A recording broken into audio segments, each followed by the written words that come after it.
Hey, y'all, and welcome to the 200th episode of Rolling Dice and Taking Names. You heard right, 200 episodes. Today, the guys review Undaunted North Africa, Ride the Rails, and Gulf, Mobile, and Ohio. Donna will join Tony for a review of Wingspan, and the guys listen to auditions for a new co-host.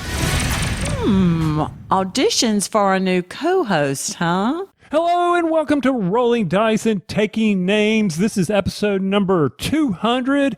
Imagine, I'm Tony. And this is Marty. Holy cow. This is our 200th time introducing Rolling Dice and Taking Names. Yes.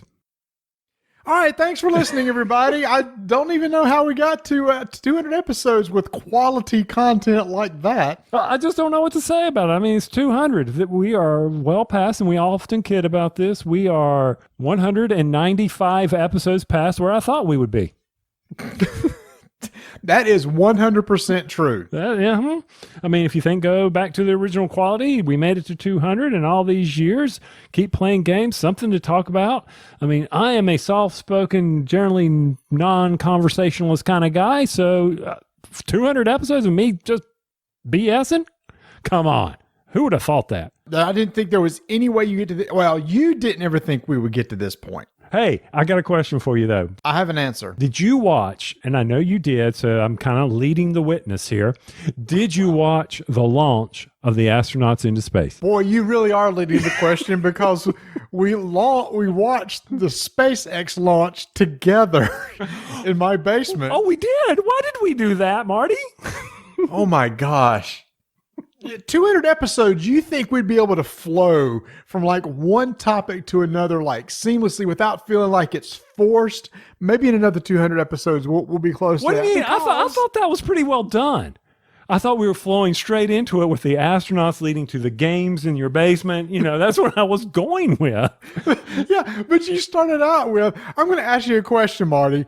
Even though I know the answer, I'm just trying to steer you directly to the next topic. And it's not even a topic we're going to talk about. It's a small little bit to get to the fact that we got together for the first time in 2 months and game face to face. Well, there is something that comes out of that I was going to follow up with. But did you watch it? And the answer is yes, because we were gaming and wasn't, other than the camera cutting out when the booster came back and landed on the ship. Mm-hmm.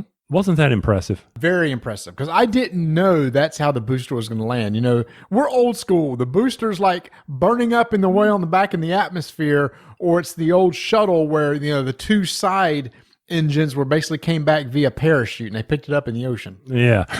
So, and Donna pointed out, because she recorded the whole series, so she knew that since I was over at your house gaming, that I would not get to see the docking and that kind of stuff.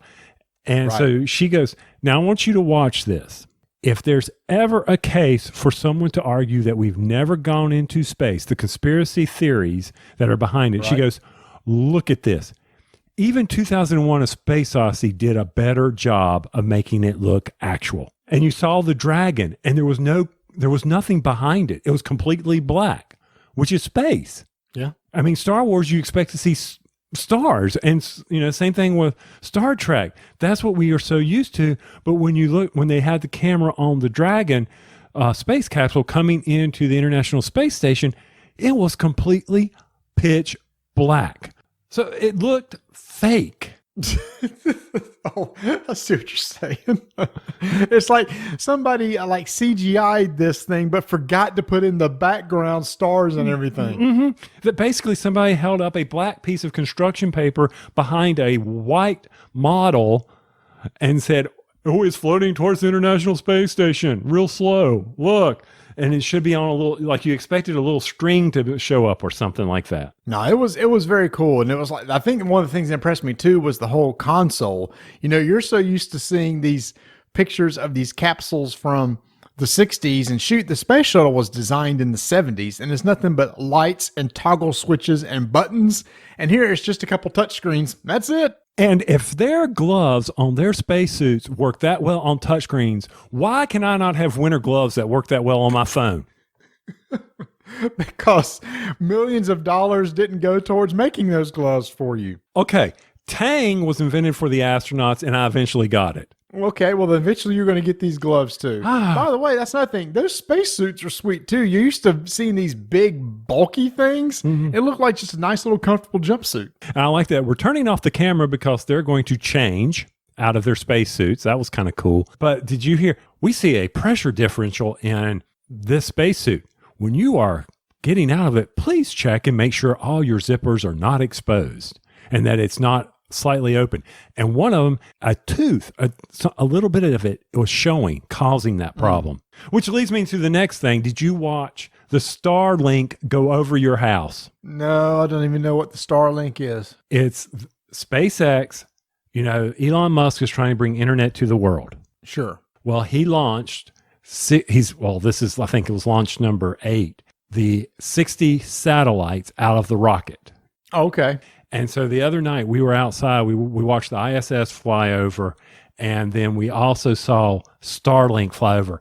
And it is the wildest thing to see 60 satellites zoom across the sky. Why didn't you tell me about this? I didn't know what was going on. I can't help you here. I can't, well, next time I see it. Oh my gosh. You would think that would be something you would put like in our Slack channel for our show. It's like, hey, for anybody interested, you can go out and watch this. You would think I did that after I heard about it at 6:30 at night, like anybody's on the Slack channel for Rolling Dice and Taking Names after 6:30. Most of us have gotten ready for bed. I am, because I'm lonely and just want to talk to people.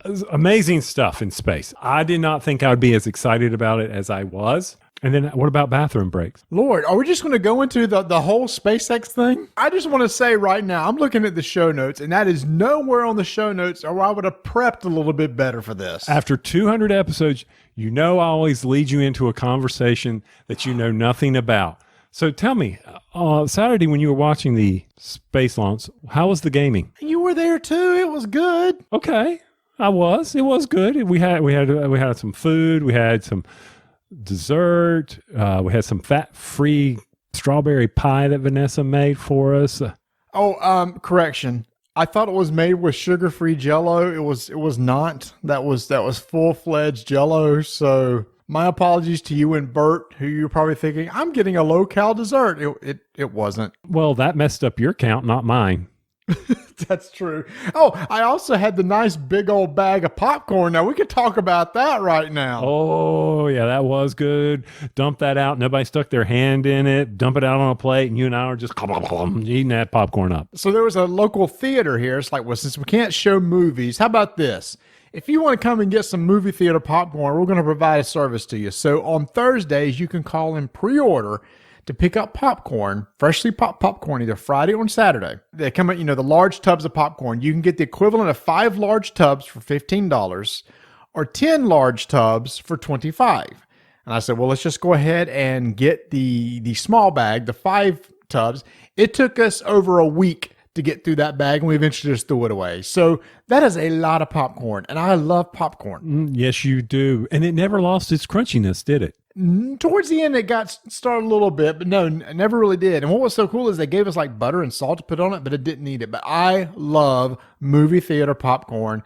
And when Vanessa brought it home, it was like still nice and warm, and I was like, nom, nom, nom, nom, nom, nom, nom, nom. How many points is that? Okay, I have to stop. Yeah, I bought the refillable bucket for AMC and used it once so far. So, yeah.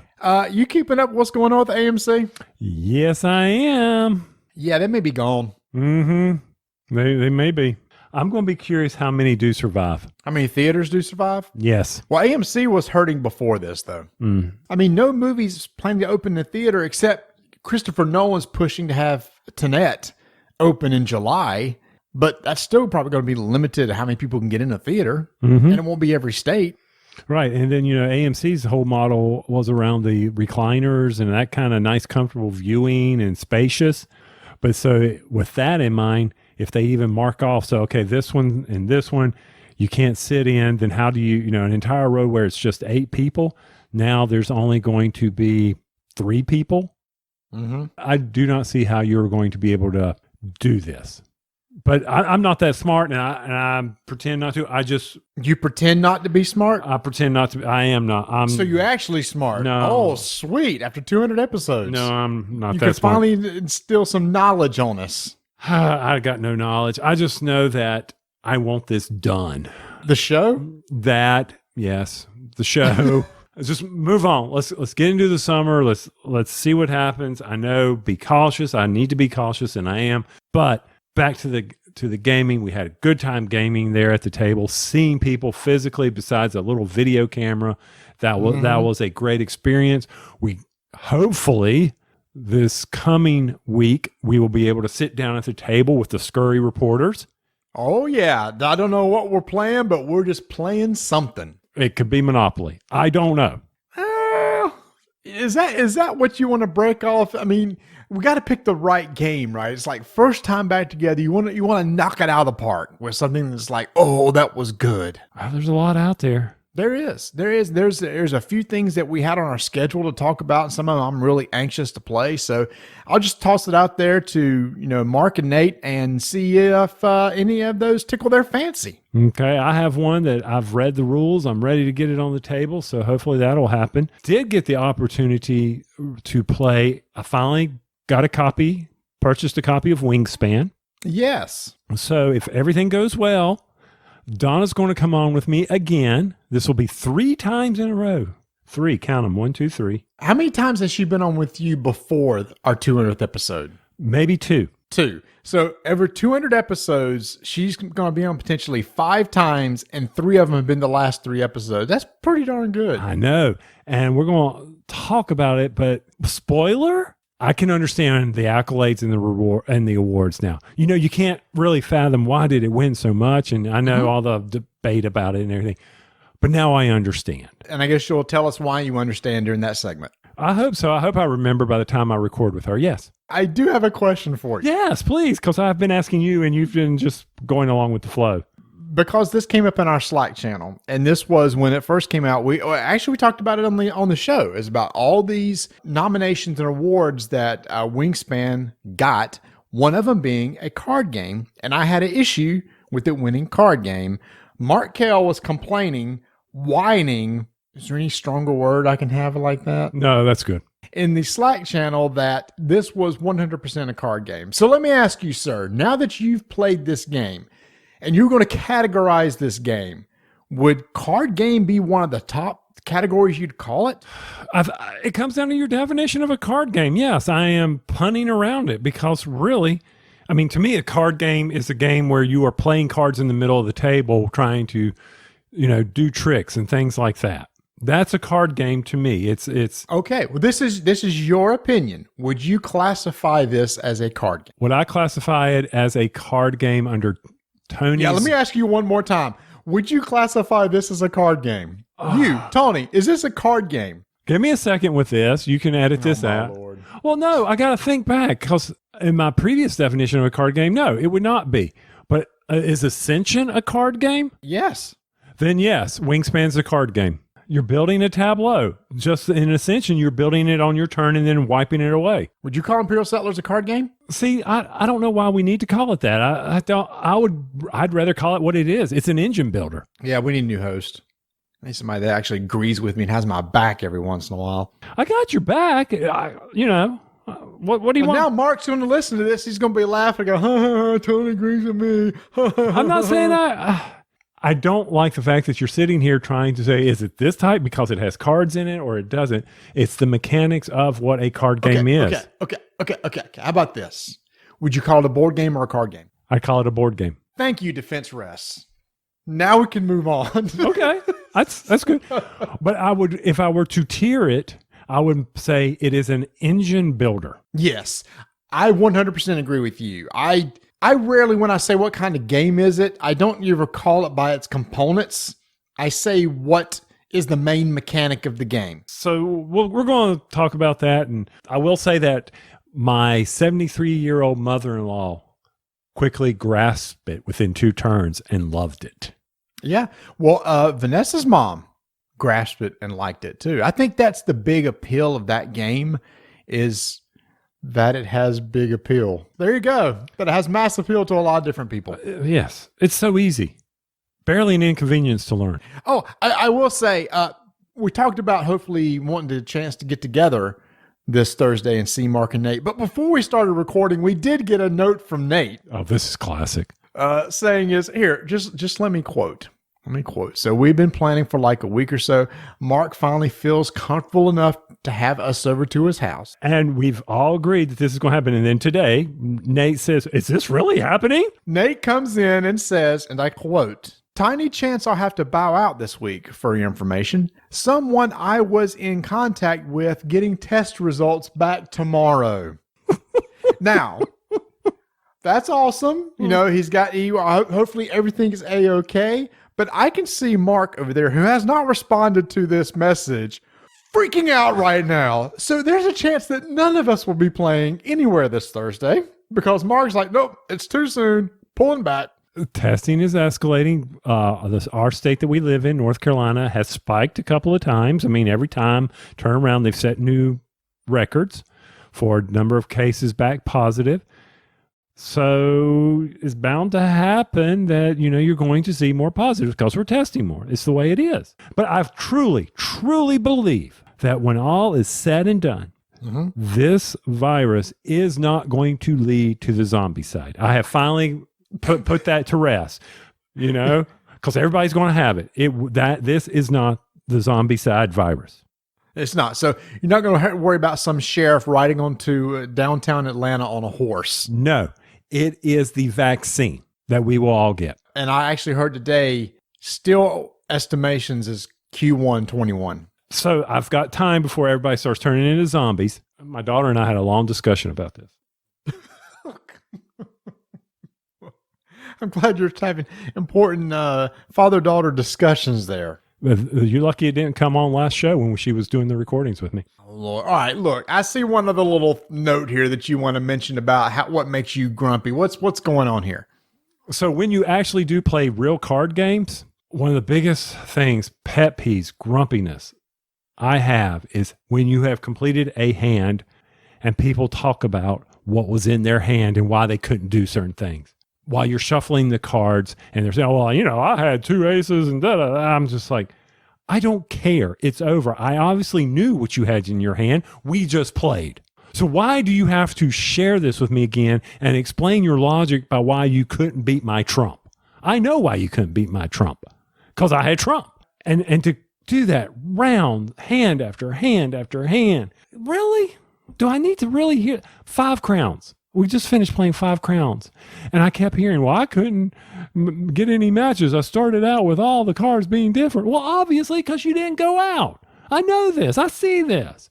And then when we play Pshaw, and I'm hearing about, well, I didn't know how to bid this hand. There were only 2 cards, and that's not trump. It's not hard. That frustrates me. I don't want to hear what you had in your hand. I saw what you had in your hand. I was sitting at the table. I'm done. Boy, the threshold for grumpiness is getting lower and lower with each episode. I'm getting older. Okay, so we're sitting there at a board table, and you just finished a board game, and we just finished round 1. Not a card game, not a board game, and said, well, I rolled a 6, and then I had to move here, and I couldn't purchase because I didn't have enough money, so I had to put this real estate up for auction, and you were able to buy it, that roll. Okay, your turn. You roll, you go. Next roll. Oh, look, I rolled a 7, and I ended up here. I'm sitting right here. So you don't need a play-by-play of everybody's moves, what you're saying. I don't need it after the fact. You don't need color commentary during the game. No, because I'm right there. You don't need instant replay explaining what just happened. That's not important to me at this time. I'm trying to concentrate on I guess what gets on my nerves is I'm usually the one that ends up with the score pad.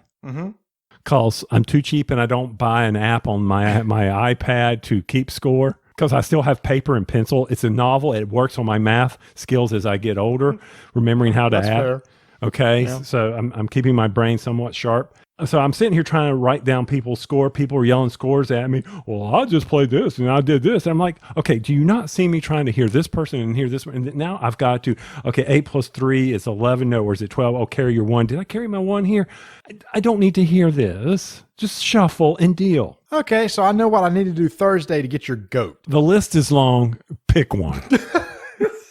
It doesn't take much is what we're hearing here. Maybe. Ooh, you are hard to play with, I tell you. Sounds like you need a co-host, doesn't it? Well, it just so happens. What just so happens, huh? What? You know what? Let's let me tell you what happens in our next segment here.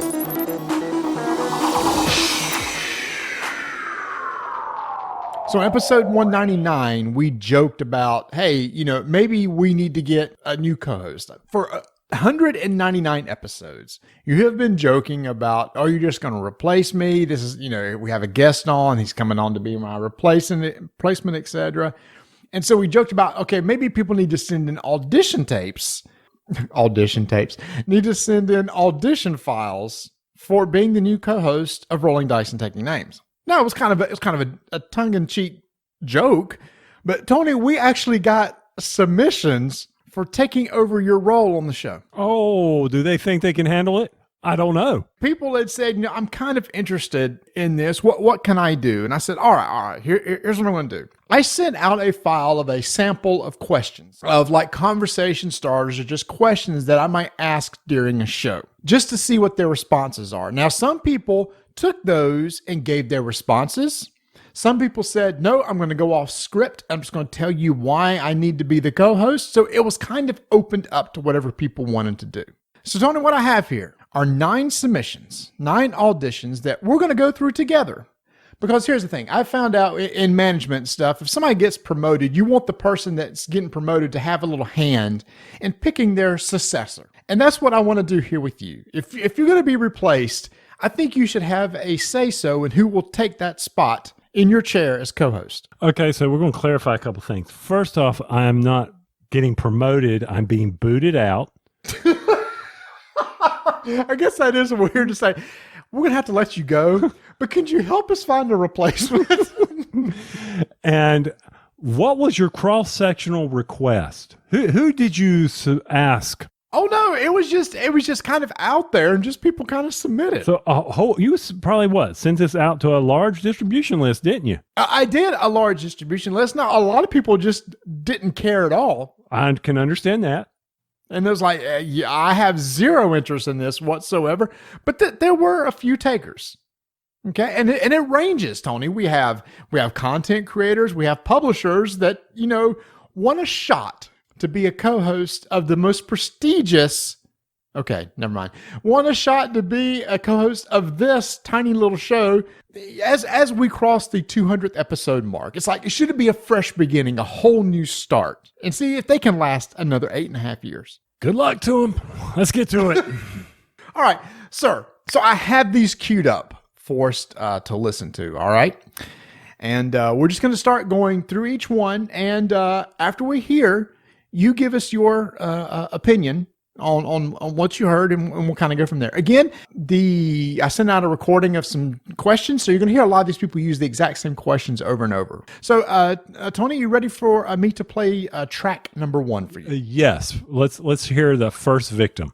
All right. Well, let's go ahead and check this out. The first track is from our good friend Dan King, the Game Boy Geek. So, do you have any interest in playing this 5-player game that takes about 4 hours to play? Well, when you say it like that, in Tony time, no way, because I don't like those long games. But I'll play it in half the time because I talk faster than him. He has that slow southern drawl, and I talk really fast. I play really fast, no AP. We'll get it done in half the time. I'm your man. Did you hear about that new game that was just announced? It's supposed to be one of the best social deduction games of all time. I have, and since I got connections, I've already played it. It's at my house. I'll bring it down there to your neighborhood, and we're going to play the prototype version, because I know, Tony, we played social deduction before with you. Everybody had fun except Tony. Everyone was loving it. He brought the whole crowd down. I don't know why he doesn't like social deduction games. He just boggles my mind that this boy doesn't like it. Get him out of there. Bring me in. Social deduction is one of my favorites. I already got the game. What's your general mood? Is it happy? Is it grumpy? Actually, it's the opposite of Tony, because it sounds like he's half asleep most of the time of your podcast, and he's so old he probably does actually fall asleep. You'll have none of those problems with me. Star Trek or Star Wars? Actually, both. But in addition to that, I like Star Realms, Star Cartel, Starfall, Dice Stars, Walk Star, Among the Stars, Catan Starfarers, Escape the Room Mystery at the Stargazer's Manor, and I like that video game back in the day, Star Fox. How about that? There's this new card game coming out. There's like expansion packs released every month, but it looks really cool. You interested in trying it? You mean maybe like Marvel Champions, something like that? Oh man, I'd love to try that because every month my statistical analysis Six Sigma black belt for my engineering career will allow me to put everything in a spreadsheet where all the stats and I'll figure out all the different ways to win. And I'm not even going to sell it to you, dude. I'm just going to give it to you. All right, Tony, there you go. Critique, what do you think there? I talk too slow? What? Oh, come on. If you want to do that, if that is your measure of quality right there, okay, fine. Yes, he's very happy. He's out there. He enjoys some of the same things you do. And he knows how these things that start with star. He now has a black belt in, Sigma 6. Six Sigma. Or Sigma 6. And this engineering, I got an engineering degree. You want to replace me? Yeah, fine. He probably uses his. No, he is very hyper. I don't know if I can keep up with Dan's a thing. He is like, he is just rattling stuff off. So his enthusiasm, I'm not even sure I can even keep up with. I'm very much used to your little bit slower pace. All right, who's next? Oh, okay. That's one. Keep in your mind, you haven't got to rank these right now, okay? That's just number one. So Dan right now is the best and worst, okay? All right, let's go ahead and go to track 2. Hello, my name is Ignacy Trzewiczek. I heard there is a open job for a podcaster. I have experience. I can talk. So do you have any interest in playing this 5-player game that takes about 4 hours to play? I'd love to. Yes, absolutely. Did you hear about that new game that was just announced? It's supposed to be one of the best social deduction games of all time. I want to be very honest. Social deduction games are I love them. I love them all. How's your yard looking? My yard. Next question. Your thoughts on Strike? I love it. What's your general mood? Is it happy? Is it grumpy? I would describe myself, if I have to be honest, like a very happy person. The grumpy is the opposite of my usual approach to life. Star Trek or Star Wars? I guess Star Trek. There's this new card game coming out. There's like expansion packs released every month, but it looks really cool. You interested in trying it? I'm in, absolutely. I'm in. Yes. So, do I have the job? So, yeah, that's our good buddy Ignacy from Portal Games. See, we have our first publisher coming in is interested in your seat. So, what do you think about that audition? Right So there? I've got to protect you. First off, his times do not sync with you. You would have to get up earlier or stay up later. So there's a problem there. However, his pros are on pronunciation. He would nail the designers for you. You would. All the European designers' names that we struggle with, he'd have, especially the Germans, because I believe he speaks German. He'd have them all. You also get the cross-language community. He could do a Polish portion of RDTN. There's a lot of positives there, except for that loan. You do have a lot of good points about all the other stuff, though. So anyway, that's our second. We'll keep all straight in your head. Okay, all right. All right, so we're up to track number 3, and this is our good friends Chris Kirkman and Dan Patrice. Hey, man, what's up? Nothing. We got to do something for Marty and Tony from the Geek All-Stars. They have their 200th episode coming up. So, I mean, after all, they are literally the oldest friends we have. Yeah, I see what you did there, and it's true. Hey, by the way, this is Chris. Congrats to Marty and Tony. That's awesome. Wait, dude.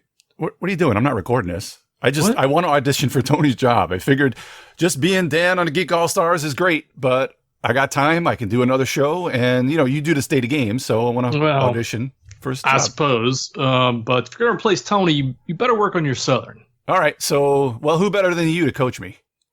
I guess so, but here we go. Let's give it a shot. Repeat after me. Hey, y'all. How you doing? That dog won't hunt. That ain't going to work. All right, that's pretty good. More nervous than a long-tailed cat in a room full of rocking chairs. Man, that cat better watch out. All right, well, let's skip that one. How about an easy one? Bless his heart. That guy's an idiot. Okay. Lord willing and the creek don't rise. Oh, wait. I went to Bowie's Creek. That was at Campbell. I went to college there. That's another tangent. Let's move on. All right. How about busier than a one-legged man at a butt-kicking contest? Busier than a one-eyed cat watching 10 rat holes. Man, this is very New York. Good luck on this interview because you're going to need it. Okay, so we had Ignacy, who is from Poland, and now we have somebody else that's trying out. Dan, who is from New York, Again, a different flair. At least Chris is trying to coach him in sounding more Southern. I would agree. And you know how I'm responsible for the show notes and putting them up on the website. Right. I think that would fall more on you and then have to do a translation for some of our, key audience here in the South, but that's okay. Cause Dan is from North Carolina. We're rubbing off on him. He's a great guy. He's also got that thing about movies that you do. He might even understand some of your sayings that I have no clue what you're talking about. Oh, the pop culture references. Now, see, that is a plus. He does keep up with pop culture stuff like comics and TV shows and stuff. He watches more than what's on CBS. And that's a positive? This is sad. I'm really seeing the writing on the wall here. How many more do we got to go?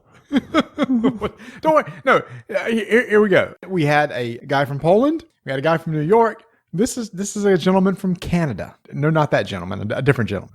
Hello, this is Connor McGoy from Inside Up Games. I'm auditioning for one of the chairs on the Rolling Dice and Taking Names podcast. I think I've pronounced that properly. Sorry, I'm Canadian, so I don't speak American very well. I am interested to participate mainly because I heard of another submission by a certain Mr. Ignacy. Now, speaking of Canadian, I'm definitely not going to say his last name properly, so I'm just going to skip right over that. And I've come up with a solution that I believe would be ideal. And if Ignacy could perhaps replace Tony, I think the show would improve quite a bit. And then perhaps maybe I could replace Marty. And then kind of you guys would, I guess we, not you guys anymore, but we would have more of an international flair. I think, going forward, I think 200 is a good run. So moving forward, I think, the Canadian and the Polish working together, I think it's got a nice angle to it. I think we could do great things. So I guess it's not so much an addition as it is a thanks for your time. You're being forced into retirement. So thanks so much for all you've done. And thanks for giving me the show. All right, so that was Connor from Inside Up Games. We had just actually talked about one of his games in the last episode that was on Kickstarter, City Builder. And so I didn't realize this. They're looking to replace me too. So now here's a nice thing, Tony. There is a retirement option here on the table for both of us. We could just ride off into the sunset and turn it over to these guys, him and Ignacy. Ignacy already has 4 or 5 or 7 shows. I can't keep counting anymore. I don't know if Connor realized that. That's a pretty tough thing because he would have to do the editing. And Connor just needs to concentrate on putting out great quality games like, City Builder, like you just mentioned. Connor, stick to what you're good at. Well, we're sticking to the podcasting and we aren't good at that. Point. Okay. So you're going to have a hard choice here because, right now, things are pretty neck and neck with all these guys. I mean, is there going to be anybody that has a lot? When you look at their resume, it says, I've been doing this for a while, this board game review thing. Do we have any of that going on here? Well, it's interesting that you say that because the next person, according to their audition tape, has a lot of familiarity with board games. So maybe you're interested in this next guy. Is this on? Oh, okay. Yeah, you can do it. You can do it, Tom. Okay. My name is Tom Vassell, and I'm new to this podcasting thing, but I heard there was an open position for co-host on the Rolling Dice and Taking Names. And so I went and listened to a bunch of your podcast episodes, and I agree. This is a completely necessary change. To have half of the podcast just be full of inane ramblings of really bad opinions on games, detrimental and rude to the co-host, setting a bad example for Southerners in general. And what is with this moon? None of this makes any sense. But I have to say that, I think I know a little about games maybe, but the fact of the matter is anybody could come on and replace. I don't know how Tony has put up with Marty for this long. It doesn't make any sense at all. Tony, I really think you could do a solo podcast for one, but Marty, why? What What possessed you to bring him on the show? Well, I will gladly take his place. I mean, this must be a relief for you. And oh, wait a minute. Wait, Tony? Wait, Tony's the one being replaced? That doesn't make any sense. What? How could what? Well, that's insane. I'm sorry. But, you have one good thing going and you're getting rid of it. I can't see how the podcast could get, oh man. Well, I'm sorry. I'm going to withdraw my application. I thought I was going to get to work with Tony, and instead I'm going to be forced to work with Marty. I can't do that. I can't do that. I don't think anyone can do that. Tony, you're an angel. You're a hero, but also dice in a bowl. Okay, yeah, I'm just going to throw that one out right now because that one took a little turn at the end that I was not expecting. Well, I think I might have another opportunity here. I think I could. I might be able to get a rebrand here. Come up with a better podcast name, I think. Yeah, I like how Tom says the rolling dice and taking names like the Ohio State. But at least, I mean, if he and I were to start one, you know what I got here? I can come up with a better name, get better merchandising. You know how that can go. That took a turn I was not expecting right there. So I don't know if we need to consider that one or not. But yeah, I have to agree at the end of it when he says dice in the bowl. He's back in. No, he's out. Okay.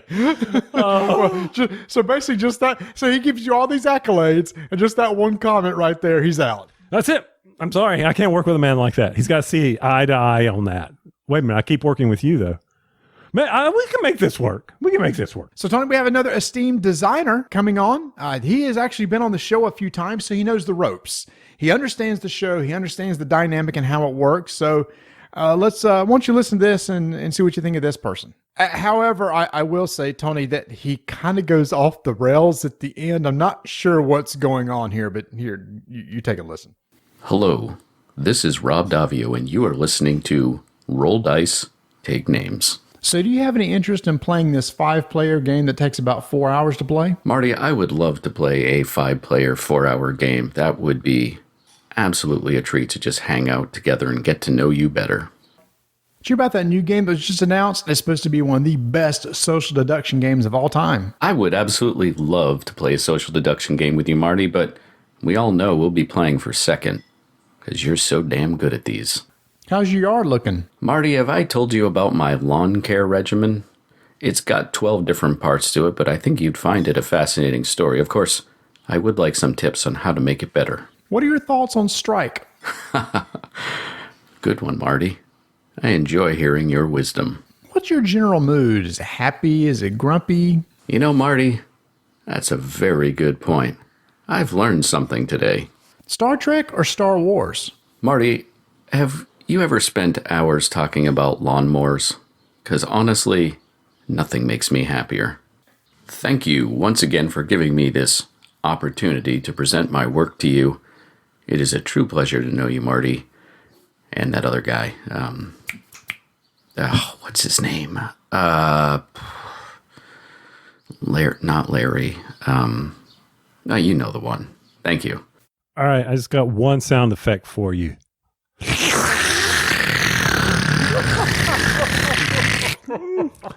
That's the biggest suck up I've ever heard. Oh my gosh.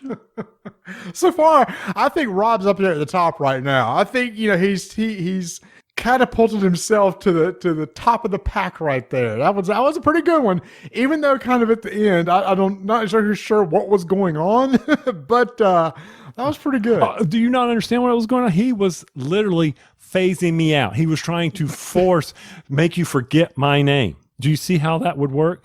Oh yeah, I know what he's up to. Now he had me at the 12-step regimen on lawn care. I would love to do.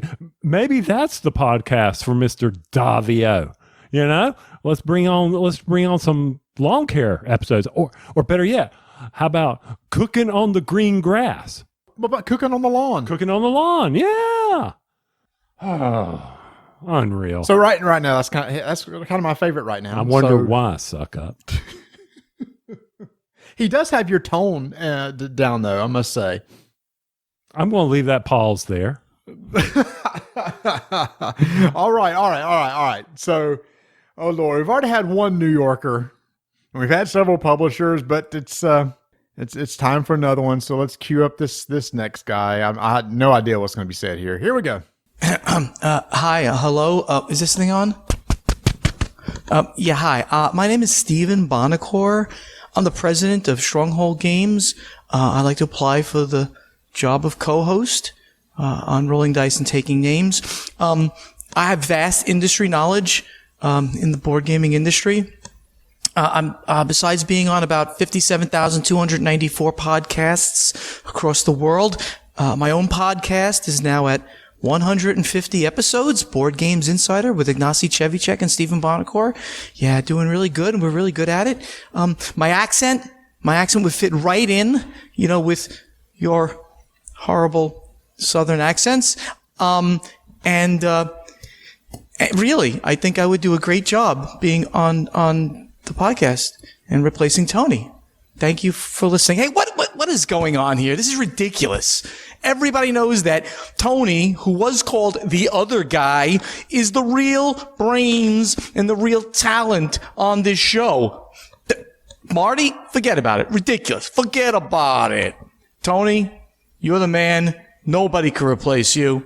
Once again, Tony, that took a turn that I was not expecting there. Just like Mr. Vassal earlier. I'm not a big fan of that one. Just saying right off the bat. Nothing but love here. Hold on. I'm kind of touched. Do you need a moment? Need a tissue? Dad tears. Okay, I'm good. However, I will say, if all of a sudden it's like I'm out and he's in, you do realize it's nothing but self-promotion 100% of the episode. I think about how much I don't have to talk with him. just throwing that out there. True. 100% true. I'm good with that. It looks like there's another front runner for you there, right there. It doesn't, you don't get off the hook. Well, actually, you still do. You get to be on the show, and you don't have to do anything. That's taking it down even less than the level that I'm doing now. I like this. This next guy is it's David Waybright from Man vs. Meeple. I consider this guy a friend, but I consider some of these other people friends too, and they kind of stuck a knife in my back. So let's just listen to this one and see how this one goes. So do you have any interest in playing this 5-player game that takes about 4 hours to play? 5 players, 4 hours? No, thank you. Now, if you'd said 4 players and 5 hours, then we might have something to talk about. Did you hear about that new game that was just announced? It's supposed to be one of the best social deduction games of all time. Let's see if I can deduce whether I'm interested in playing that. No. How's your yard looking? My yard? Oh, it is looking fantastic. Now, with that said, I did have it filled in with cement, and I just painted it green, but it is superb. What are your thoughts on Strike? Played it 3 times. I'm out.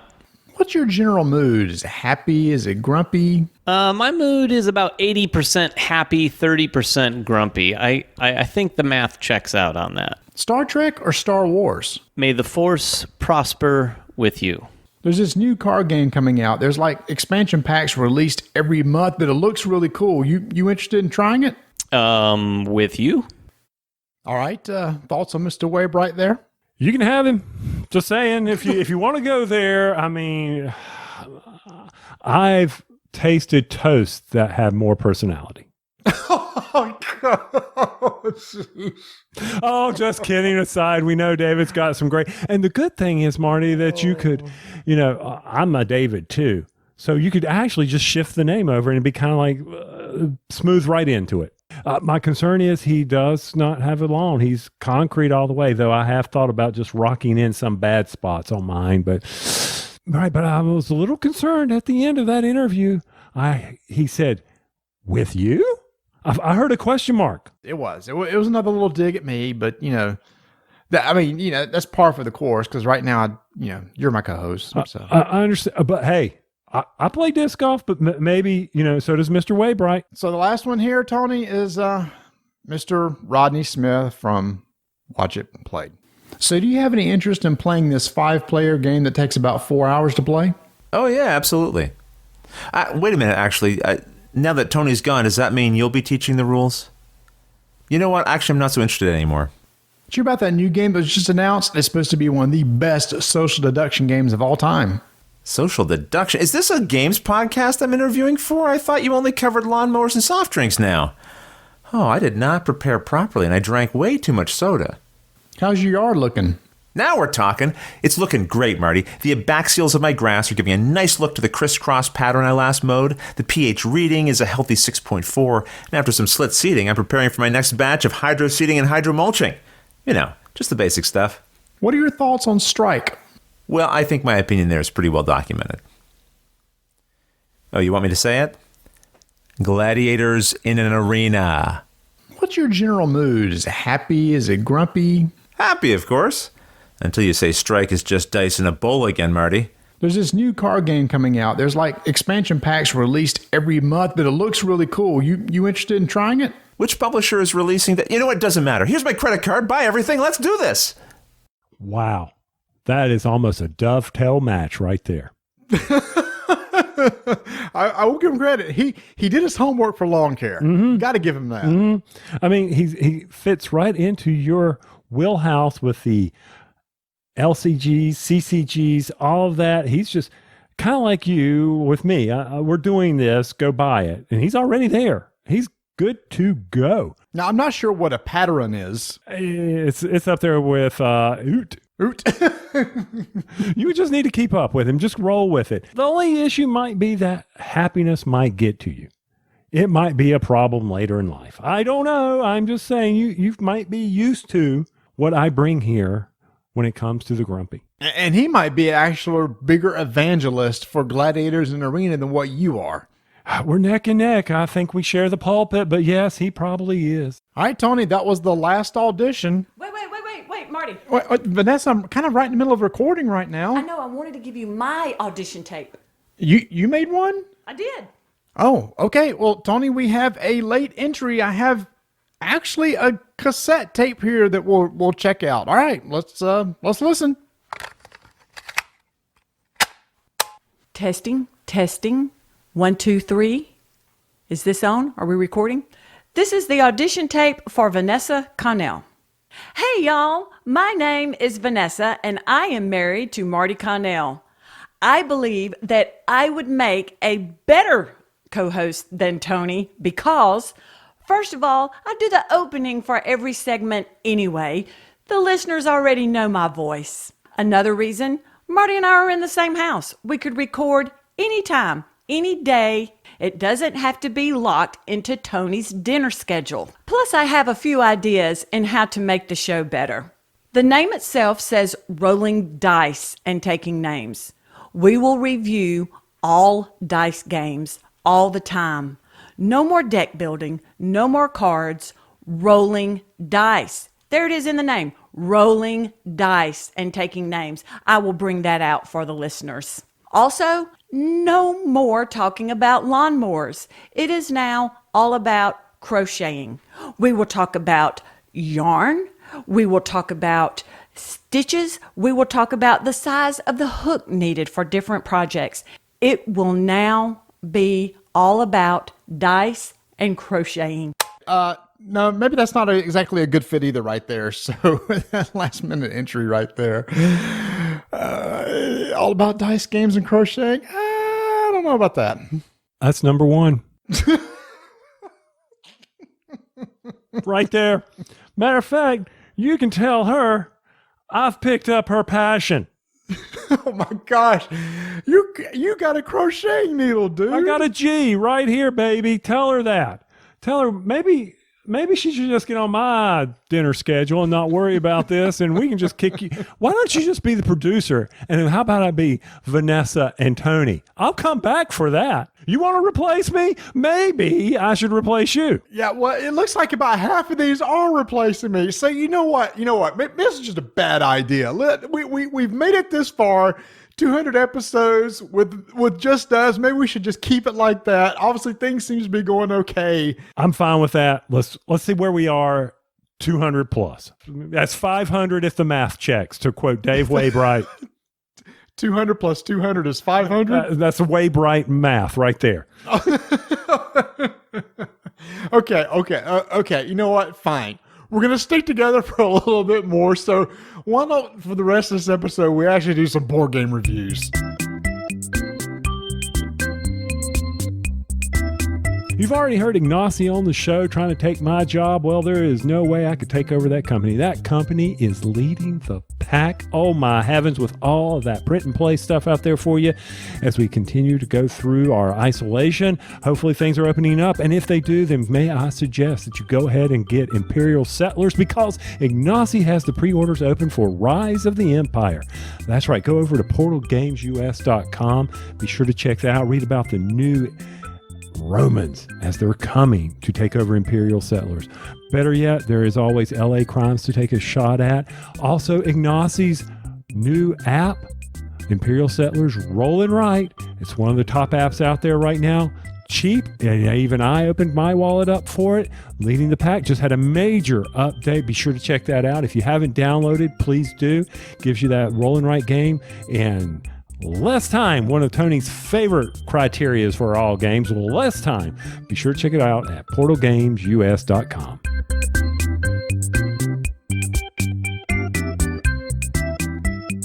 Marty, do you remember when we used to talk about nothing but Netrunner? Actually, when the show first started 200 episodes ago, that was kind of when we got infatuated with Netrunner. We kind of had a running gag. It's like every episode we must mention Netrunner at least once, and we did for a while.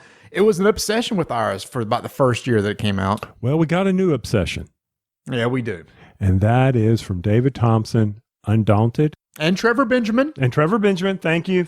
I apologize, Trevor. Now North Africa is on the horizon. Well, it's actually, I guess, is it on the horizon? It's far away on the horizon. I'm not sure that we can see it from the horizon. I guess if you go far enough around the globe, you'll eventually see it on the horizon. If you're on the International Space Station, you could. No, that's true. Did you see that rocket launch? Here we go.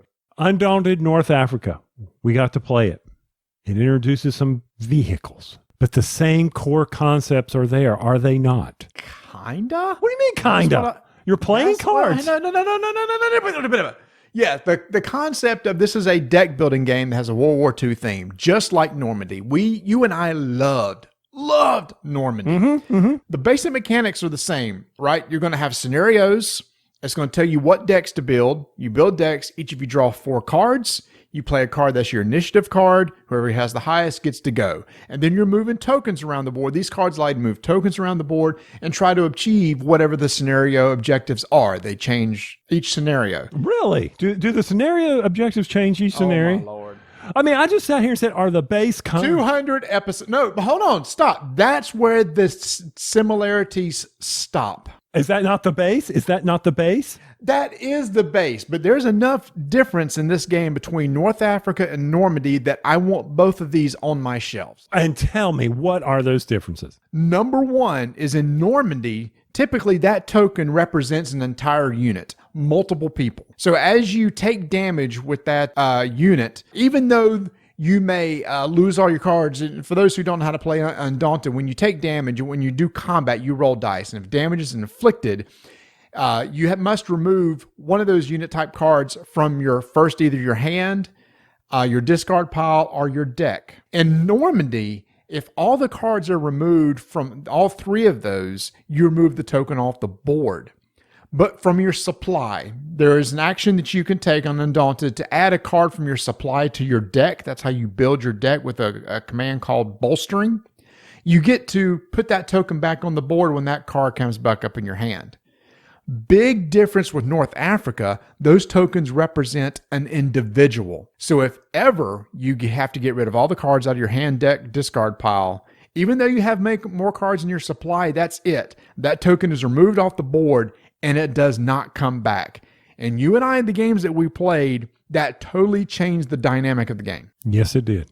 Completely. Your sniper was not nice. That first play with that changes the whole concept. The base is there, but now we've got a whole new strategy. We've got a whole new way of, what's the expression? It's not skinning I don't want to say what I was about to say. That would have been bad. That would have been an editing thing you would have had. Skinning a polecat? No, there's some about, anyway, it's a whole different method. In the second scenario that we played, your goal was the fact that you had to destroy structures. Structures are new. Or was it I had to destroy? You had to destroy. I had to destroy. You were the one that got me, dude, because I had to destroy structures with an engineer. There are two different types of army. There's Italy and there's the British Desert Army. And I had engineers, which would go and blow up stuff. My goal is to blow up things. Your goal was to take control of those exact same things. Right. And your sniper took out my scout, which without the scout, which is something from the base, you can't go to uncharted territory. Right? That's true. Yep, that's true. And you were rolling 3 or 4 dice, I can't remember, and you were bam. Even though I was able to bolster my hand and get all my scouts into my card drawing, you went through those very quickly to the point where it was like, I'm done. There's nothing I can do. But then the tables flipped and you said, oh, well, guess what, Marty? The only unit that you have that can destroy things is the engineer, which has the ability to destroy structures. So you started pinging at my engineer till he was taken off the board. Neither of us had a way to obtain objectives, and so it ended up in a tie. But what we found out was, holy cow, these tokens that you used to in Normandy, if they get cleared off the board, I'll just bring them back and respawn them on the board.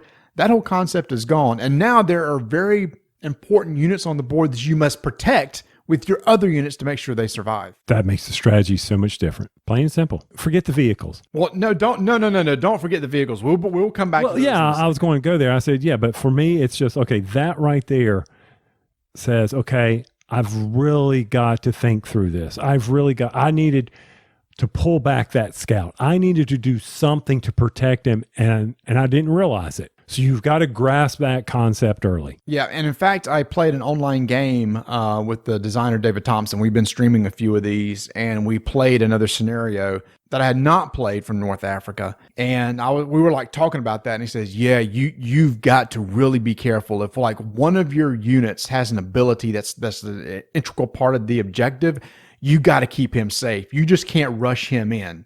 Mm-hmm. You got to put out a front in front of him so that he can sneak into locations and maybe blow stuff up or take control of vehicles. So he said that totally changes the game. And he said also, I wanted to emphasize how asymmetric this game is. With Normandy, both sides, the Allies and the Axis, had these same types of units. Here they're different. The Italians have different units than the long-range desert group or the LRDG that you'll see in the game itself. So like I said, one person has engineers, one side has tanks, so they have special drivers for the tanks and everything like that. That does not exist in the LRDG side. So two totally different plays. Whichever side you play is going to feel different for the people that are playing. That's why I'm saying, yes, the mechanics are the same, but it feels totally different. And the good news is not a whole bunch of new keywords either. No, there was demolition. Yeah, but what I'm saying, there's not a long list of keywords, like... Well, no, there's not, except... Well, no. Let's talk about the vehicles. So there are these vehicle cards. Okay. And you would take your tokens and you can actually put them in the vehicle. So when a card comes up of a unit that's in your vehicle, you could still take the action that's on the card, move, scout, whatever. But instead, you could activate the token that's in the vehicle, and whatever spot he's sitting in the vehicle, he can take an action. For example, the person in the driver's seat, guess what? They can drive. The person who's sitting in the back can man the guns and they can shoot. So it depends on where your token is sitting, on what abilities they have, and that's based on a vehicle. So that does add some new keywords that's on the actual vehicles themselves. Okay, I'll yield to that. I'm fine with that, but I was thinking bolster, inspire, suppression fire, all that stuff. It's not like he suddenly drops okay, here's a portion that you need to learn that's new versus 2 pages of whole new text. It kind of takes me back to our Netrunner days when you'd get those expansion packs and you'd be like, okay, how much has that changed? Which was one of the things we loved about Netrunner. I don't ever remember having to learn 20 new keywords. I do feel that this game has a little bit more of a learning curve. I think there's more strategy and tactics to this one because, and when I played this game with David, I had an option when that card came up with the unit, as opposed to just the actions on the card. If he was in a vehicle or on if the token was on the same location as where a vehicle existed, there was a token that represented the vehicle on the board that moved around. But there's actually a card that sits in front of you where you could, if you're on the same tile as a vehicle, take the token off the board and instead put it in the vehicle. and the vehicle can move around and do different things. It has some impassable terrain. So the vehicles add this whole new mechanic of being able to carry multiple people. Actually, one of the scenarios that we played, Tony, is my goal was to get 5 people off the board. So I would load up trucks and try to get them off the board. Meanwhile, he's over there shooting heavy artillery at me, trying to take out the vehicle, because the vehicles can now take damage. And they can take damage to the point to where they can't be driven. And the only way to fix them is have an engineer take a repair action, which is on a card, which removes a damage token from the board. So that adds some whole new mechanics and stuff. But now there's this whole concept of moving vehicles around the board and totally different play and feel than I still feel that Normandy has. You got a resistance fighters going against the Italians. So as they're trying to gain a foothold. This is early war. Don't think this is the Rommel series or anything like that. This is early North Africa. That's one thing I want to be clear on. Don't think you're going to open a box and you're going to see the Germans with the tanks along those lines, and you're going to try to do, have supply chain run issues, and how will Montgomery come in there? No, none of that's there. This is early World War II. So that's something I want to be clear with everybody. You want it on your shelf. I want it on my shelf. 2 different games, 2 great 2-player games right there. There is one other small change too, and this was kind of an interesting concept. The idea of control in the rules for Normandy is different than it is in North Africa. I forgot that one, yep. This is a big one because the rules in Normandy were actually not the way they intended it to be, and it was fixed in North Africa. So the idea is that if there's a space where you can take control of it, if you go into a space and there's an enemy token there, you cannot take control of it until you remove that enemy token from the board. With the way the rules were supposed to be and the way it is in North Africa, if you go into a space with an enemy unit and that space has not been taken control yet from the enemy, you can take a control action, take control of it. Then at that point, for an enemy to take control of it, they must wipe out your token for them to be able to take control back. And that little twist, that little rule, what that does was he said that it makes the game go longer, is if you can't take control right off the bat if somebody else is there, because it allows you to do some blocking and stuff. That's eliminated in North Africa, so the game flow is a little bit quicker. And I asked David, I said, okay, can I just now use that rule in Normandy? He said 100%. That's the way it was kind of supposed to be. So that's the control rule that I use from now on in both Normandy and North Africa. So you got a little FAQ going on here, huh? Yeah, well, and I told him that, and I said, you probably do want to put out some FAQs as we were playing, because I think it might be useful, some of these little questions come up, because you can swap positions in a vehicle. Again, there's a lot of little things that you can do in the game. Honestly, adding 2 asymmetric armies and the vehicles and the control rule change does make it feel like a different game. So if you're a fan of Normandy and you thought, well, I already got a game like that, you really should look at North Africa, because there's enough difference to me that warrants it. And once again, I love this series. This new version didn't make it feel old to me. It made it feel fresh, and I want to play more. I love this deck building World War II themed combat game. And on my side, it's all around the lines of I've got a base and I'm slightly adding to it. There's the big kicker for me. I'm not having to expand the knowledge. I have 2 boxes, and I feel like I've got completely different games that I have to relearn the rules to. I can keep building on them.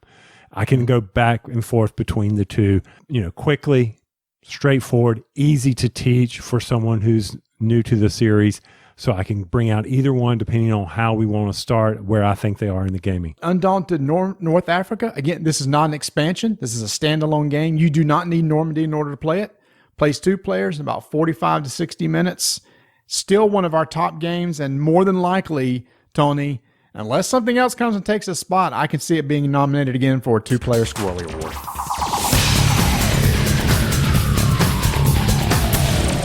Coming back to the show for the 3rd time, my wife, Donna. Hey. Hey. So glad you could join me again. You just want this pandemic over so you don't have to play those games with me anymore, don't you? You know I always love playing games with you, babe. I know. So we got to play a game called Wingspan, which won a bunch of awards last year for best game, best family game, best strategy game. A list goes on. And I finally got a copy, and we were able to sit down and play it.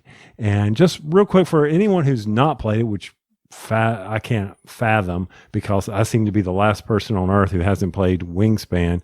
You've got 4 things you can do, and you pick one during your turn. You can either play a card, you can either lay some eggs, you can gather some food, or you can draw more cards. And the whole object of Wingspan is to develop a aviary to generate you victory points, because whoever has the most victory points is the winner at the end. And basically that's Wingspan. You and I sat down with your mother, who is how old? Let's not go there. Okay, we're not going to go there, because then that might say, okay, I forget, that may also date you a little bit. But anyway, she was able to pick this game up after some coaching. She did well. She understood the dynamics at about the same time I did. So it takes a little bit. You have to play it to figure it out. But it was pretty straightforward. I mean, like I said, those actions, you knew what you needed to do. The challenge came in when you would play those bird cards and they had special power. It was the building on of the engine building process that she had never played that kind of a game before. Mm-hmm. But you had. Was it pretty intuitive? No, not in the beginning. I think it took a little while to realize that is actually what we were doing. And I know that we've played those kinds of games in the past. There's one about space that I like. I can never remember what anything's called, though. Roll for the Galaxy. Roll for the Galaxy. Yes, I do like that game. You and Vanessa actually reviewed that game together. We did? Yeah, you did. That was many moons. This is many moons ago. There's not much memory left from before the pandemic, I swear. Yes, I didn't realize it was going to be that kind of a game. So it took a couple of rounds just to figure out, oh, wait, this is what I need to do. And then you need to plan for how you're going to end each round, because you play 4 rounds and you score at the end of each round. You know, you had to make sure you were doing what needed to be done to be scored at the end of the round. And each round scores differently based on the goal, the card that got put there that randomly got put in. Yeah, some randomly selected goals. Yeah, some of them were who had the most birds or who had the most eggs in this type of nest, things like that. And so you had to plan for that. Thing is, after that goal was scored, then you could ignore it. Yes, but that meant you spent the whole round trying to get some of those points. Then after that, it was not worth the same thing as it was during that round. Right. But one of the interesting parts about that is at the end game scoring, some of those goals can help you. Like the total number of birds in the aviary, each bird has a victory point associated with it. So as you're building that to meet that goal, that's helping you towards the end game scoring. It's not something you don't have to worry about anymore, but maybe what you did can help at the end for getting points for having birds in the aviary, or number of eggs on your board, or how much food you've stored away. Yeah, there are 6 or 7 different ways to score victory points in the game. So you can never just focus on one in particular. You kind of have to try and be a little well-rounded. And not put all your eggs in one basket. Oh, yay. Look at her. Look at her come through with that. Speaking of basket, your mother-in-law taught you how to crochet we talked little about baskets. And we put the eggs in the basket. So yeah, we talked about that at the beginning of the show, about my new skill, my new hobby, crocheting. It's nowhere near what she did. Quality time with your mother-in-law. That's all that matters. That is all. And you, because we played it again. And this time our scores were a little bit better. Instead of playing with 3, we played with 2. And I'm with you. You said at the end, you didn't like it as much. And I thought about why it was that I didn't like it as much. With 3 people, first off, the cards turned over more often. Mm-hmm. So you had, I felt like with 2 people, I just had a terrible selection of cards. I could not get high victory point cards, couldn't get good engine building cards. I felt like I was really struggling there. And the other thing that didn't turn over well at all was the food dice. Mm-hmm. It seemed like we probably only rolled those dice like 4 times, maybe the whole game. And we probably rolled them twice that much with 3 people. Right. So I just felt like it didn't have the same dynamic with 2 people as it did with 3 people. Our scores were much higher. They were. And well, I had a special bonus. You also get special hidden bonuses at the end for scoring. If you have like birds that eat cherries or birds that eat worms, you get so many points. And to your point, I had my special was birds that eat mice. And the cards just did not show up. And I kept trying to draw cards to get those, and I never really got any birds that ate mice.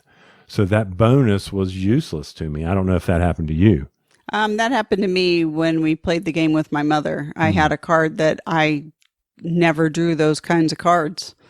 Or if I had those kinds of cards, then they were useless in other ways. They didn't have very many victory points on them, or they didn't help with the engine building. The first game, I tucked away a lot of cards, which gave me a lot of points that way. But they were cards that weren't used. I wasn't using them in any other good fashion, although they might have helped me with my bonus points. But I think I got more points tucking them away and stuff. And one of the things is we were playing with the base game. I have the expansion, and I didn't put that in there, which adds more goals and more birds. So I can't imagine, there's over 100 birds in the base, and then you just stick a whole bunch more in there. The turnover's not there, or maybe something doesn't show. Sometimes I wonder if too much is too much, if that made any sense. Is that all that's in the expansion? Is more bird cards?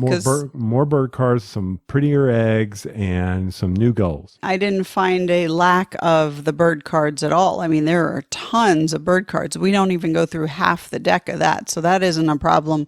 I just think it would have been nice to somehow change something up in that so that you had more turnover of those cards and the food dice as well with 2 players. Right. I mean, even at the end of the round, we discarded what was shown and put out new cards like we're supposed to. You're absolutely right.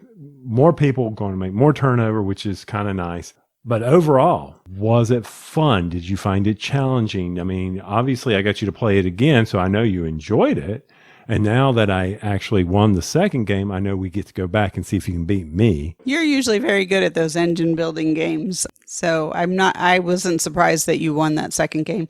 Only by 4 points, I might add. This is true. It was 86 to 90. So I held my own, which I was surprised at the final score because I thought you were kind of whipping me a little bit. Yeah, unlike where you beat me and your mom on the first go round because you were stockpiling all those cards, tucking them under, which were counting worth points. But overall, I mean, what did you think? Did you enjoy it? Yeah, I did. I don't know that I would play it again with just 2 people, but I would play it again. I think it'd be fun to try it at 4 people. Do you think some of the other people that we play games with would enjoy it? I think some of them would grasp it better than others. I know that we play some games and we've never done an engine building type game with some of our friends. I think they'd appreciate the birds and the eggs and the little, worms and cherries. And the theme of the game is really kind of cute. Yeah, and the artwork's gorgeous. All the bird drawings and everything, that was gorgeous. And fun facts on all the little bird cards too. Fun facts, yeah. And then just the whole aspect of placing them in the graphics on it, it was easy to understand. This bird can go in the forest, or it can go in the grasslands, or it can go in the water. Cute little birdhouse to roll the dice. The wood dice, instead of plastic. I mean, everything about the Stonemaier game is top notch. Is this the female perspective of me? The cute little eggs and the cute little birdhouse. Presence on a table is a major thing on a board game. Seeing it, I mean, if it is ugly, people aren't going to stop. But if we were to play, if you and I were to go to a place and throw Wingspan on, having those eggs out there will gain more attention than little cubes. Everybody would be like, oh, that is so cool. And now that I have little crochet nests that I can put the eggs in, that even draws more attention. You did a good job. That was your mom. I'll get mine. I'll get a little square. I'm going to learn how to do a square. So, I mean, all that comes together for what I think a game deserving of all the awards. Now, there is a debate going on, and Marty and I talked about this before you and I reviewed it. Would you call this a card game? Yes. You would? I would. I mean, it's not a traditional card game like Oh Hell or Rummy. Family Show, easy now. No, they've heard us say that before. Okay. Opashaw. There you go. Spades, hearts, bridge. It's not that kind of a card game, but, a set collection game. Do you call that a card game? Sure, because, it has cards. This has cards, has lots of cards. There's the bird cards and the bonus cards. So, And that was the debate. I mean, is it a board game? yes. Okay. And some people are sitting there, and if people want to go back and listen to me and Marty argue over this, they're saying, well, it's not a board game. A card game's not a board game. Well, yeah, it is. Well, unless your definition of a card game is only cards, Right. like 5 Crowns and, those kinds of games. Those are card games. 6 Nip, all those. Those are card Yeah. games. I mean, I consider this a board game. But then people argue, is this a dice game? There's dice in it. Yeah, I wouldn't consider it a dice game. Okay.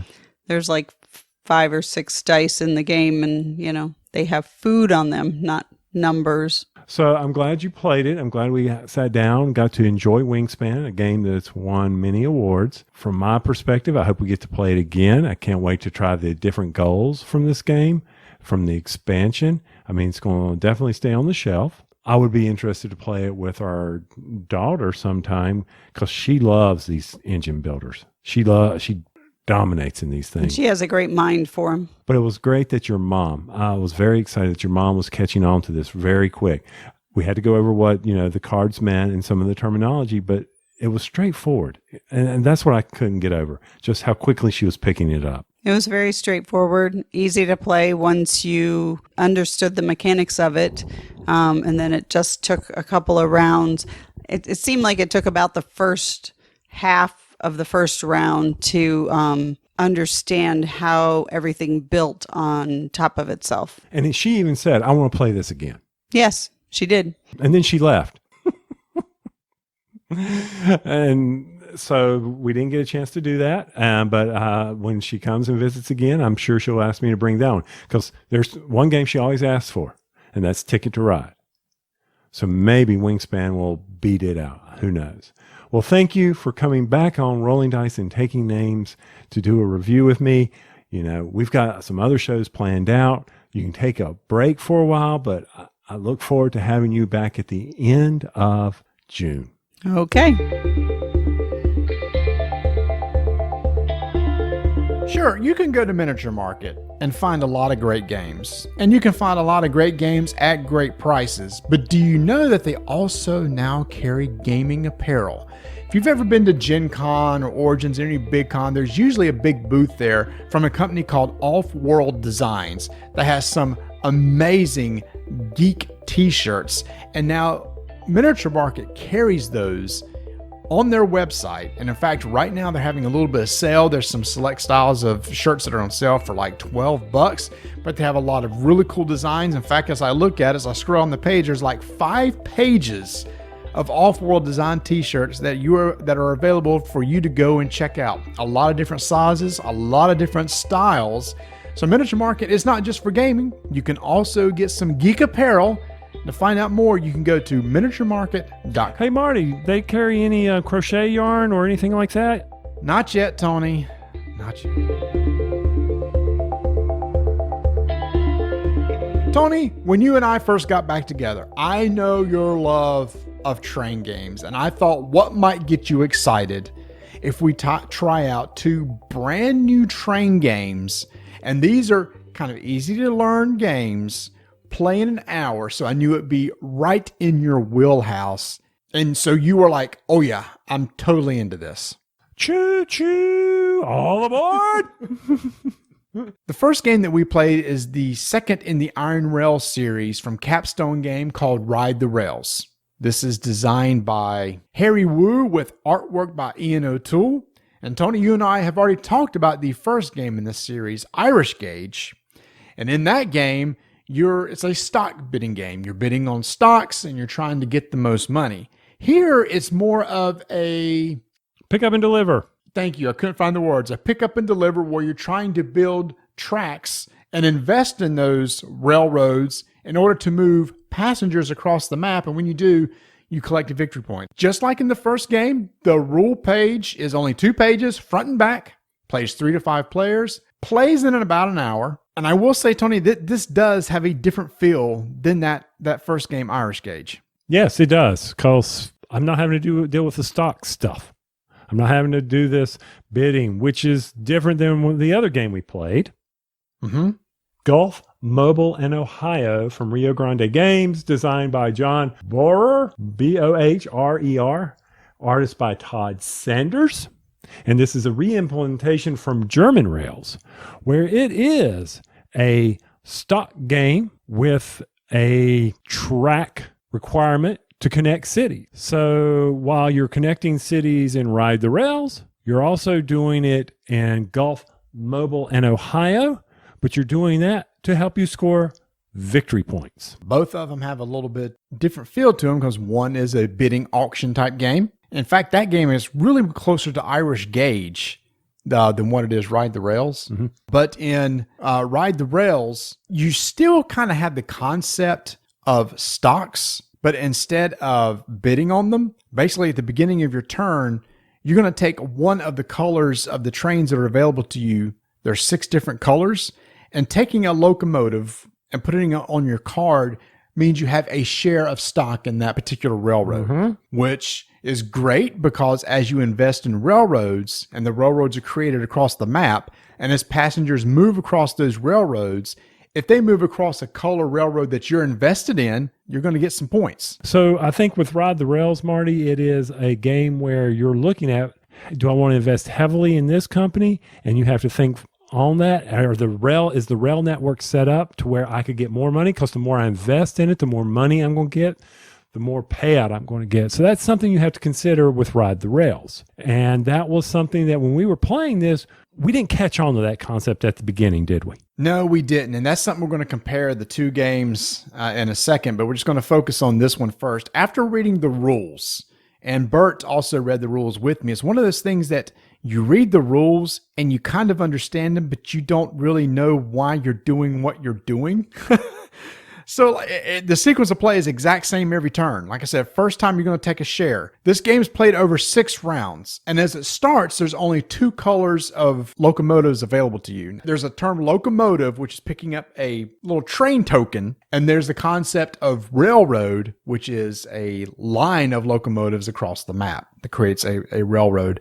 In the first round, you only have 2 colors available to you. So you're going to invest in one of those 2 colors. Then you're going to have placement rules where you can build a railroad track.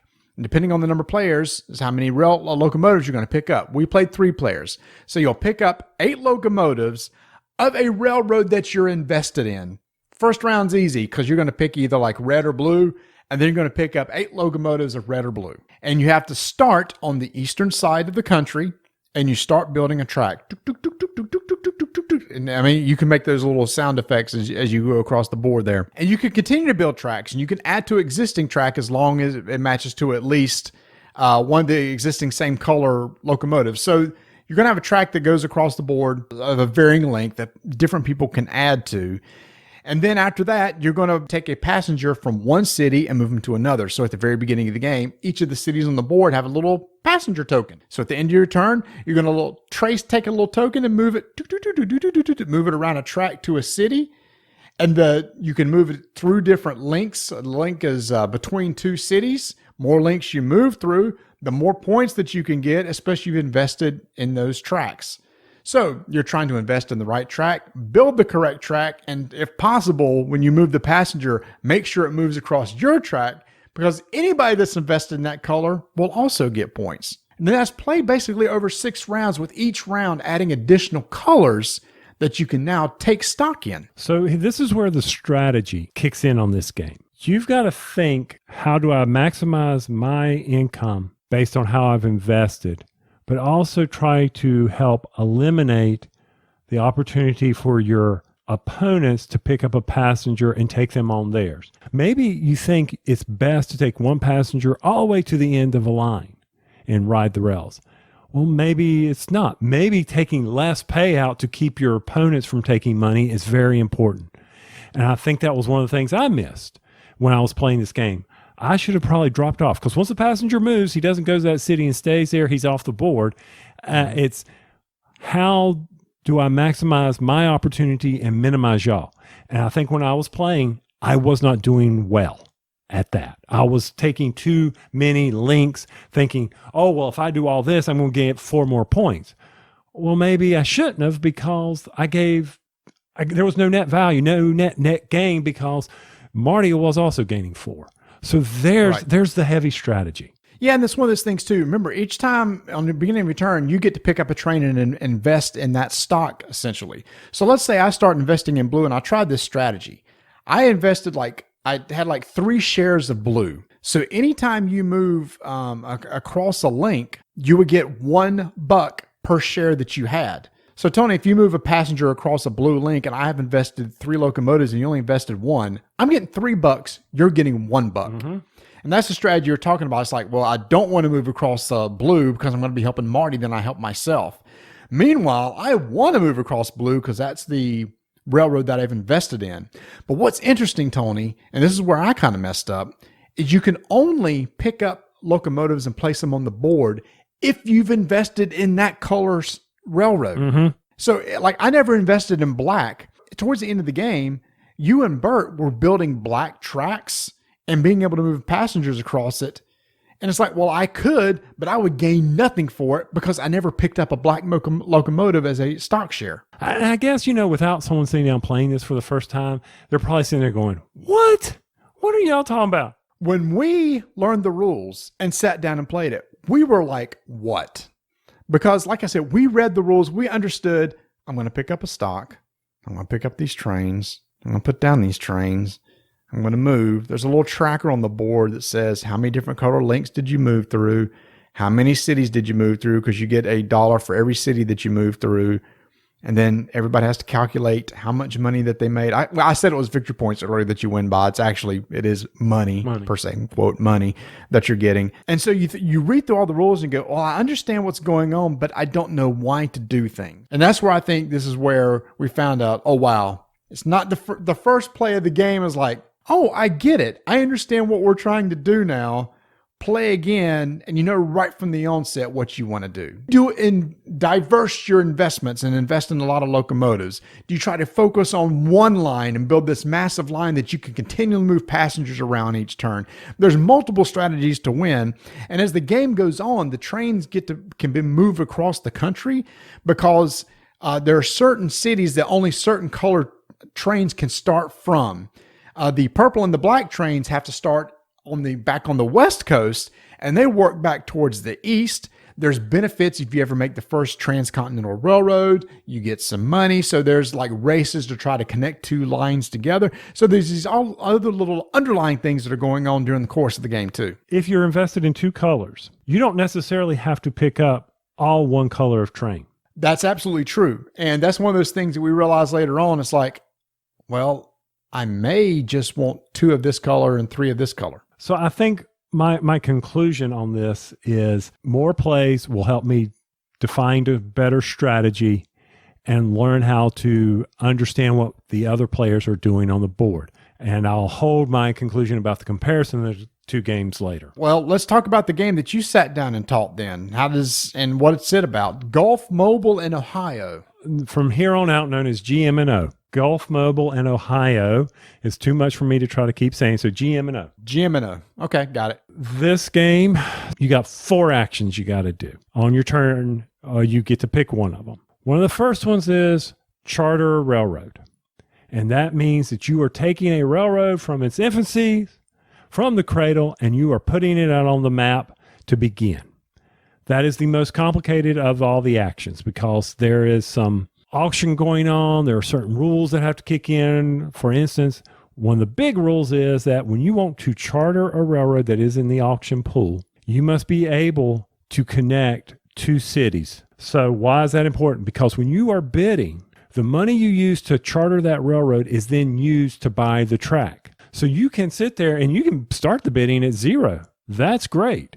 But if you don't have enough money when the auction closes to charter that railroad, nothing happens. You basically pass up your turn. Then you have the ability that once a railroad is chartered, you can gain a auction for the common share. There's only 2 shares of stock in these railroads.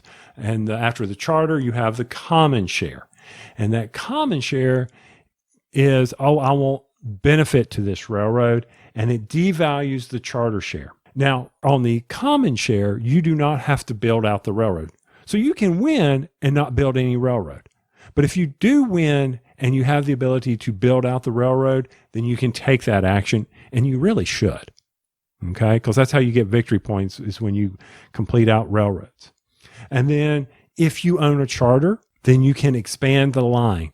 If you own the railroad network that you've chartered out, you can then expand it with cubes representing the railroad. And you can say, okay, I'm going to expand and I'm just going to pay for this. So you can just give some money out there and say, all right, we're going to extend this railroad to the next city. And this, Marty, was the part where when I was trying to explain to you after I went, and the last action is passed. Then I said, okay, guys, now let's talk about how you're getting victory points by connecting railroads. Ooh, boy, this was the part, and this is, Tony, another one of those things too. What I read, I comprehended, but I didn't understand until you actually played the game. Mm-hmm. On BGG, it's written simply. Each time you build railroad lines, you score victory points. 1 victory point for founding of a new line. We knew that. We got that one down. We knew that one. Got that one. That was easy. That was easy. Unless it's one of a certain railroad. Then you get an additional one, but we'll pass that one. 1 victory point for placing a cube in a city. Unless it's Atlanta, then you get an additional victory point. And 1 victory point for the first time that line connects to the line of each other color on the board, which only occurs in cities. That's the one where we're like, I understand what you're saying, but I don't understand the concept until we do it. And people are going, what do you mean by all these cubes? Or up on the top of the board are the color of the railroad cubes.